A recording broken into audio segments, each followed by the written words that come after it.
What is up, you horror nerds? This is me, your host once again, Jeremiah Duncan. Welcome back to the channel.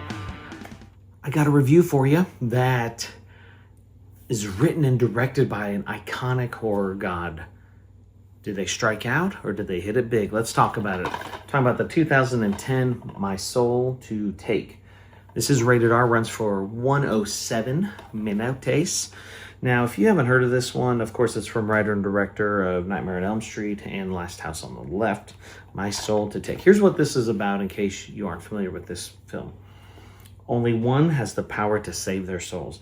On the day of the Riverton Ripper vanished without a trace, 7 children were born. Today, they're all turning 16 and turning up dead. Legendary director Wes Craven, Nightmare on Elm Street, Scream, etc., keeps your heart racing with a suspense thriller filled with twists and turns and dark secrets that will send your soul searching for cover. So, sounds cool. Wes Craven's awesome. This was actually his first time doing both writing and directing since New Nightmare in 1994. It took him that long, from 1994 to 2010, to write and direct since New Nightmare. Now, this was kind of Craven's intense return after a 5-year hiatus of not directing or doing anything. He came with triple duty as writer, director, as well as producer on this, and clearly invested in the thematic depth of this, as he had all aspects underneath his direct control.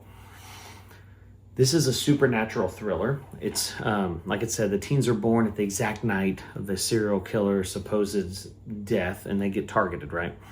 It's an intriguing setup with fate-inspired tension, you know, and it makes it a pretty cool story. I think it's pretty original, and it's pretty cool. I do like that.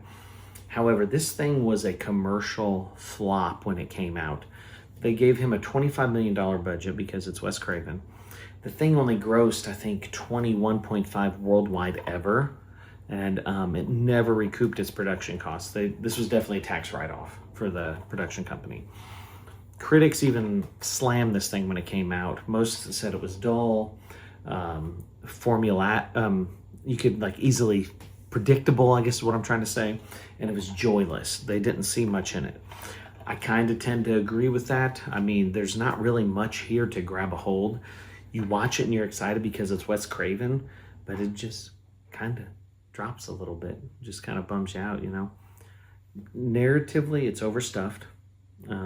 It's emotionally sterile, which is a bummer. The characters feel like they're empty shells. They kind of lack depth. The thrills were weak.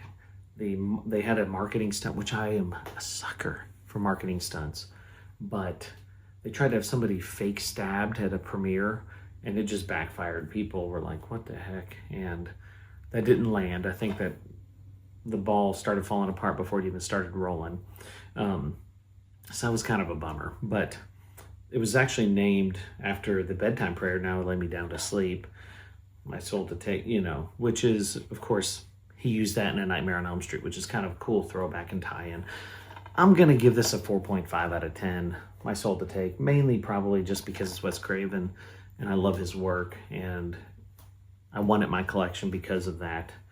It's a valiant effort, Wes, but it's flawed. It's a flawed slasher film, but it's from an icon. Craven, Wes Craven lovers are going to absolutely love it, and they'll want it in the collection, but I'm going to give it a 4.5 out of 10. If you've seen it, comment below. I'd love to hear your thoughts. Like, subscribe, hit the death bell for notifications.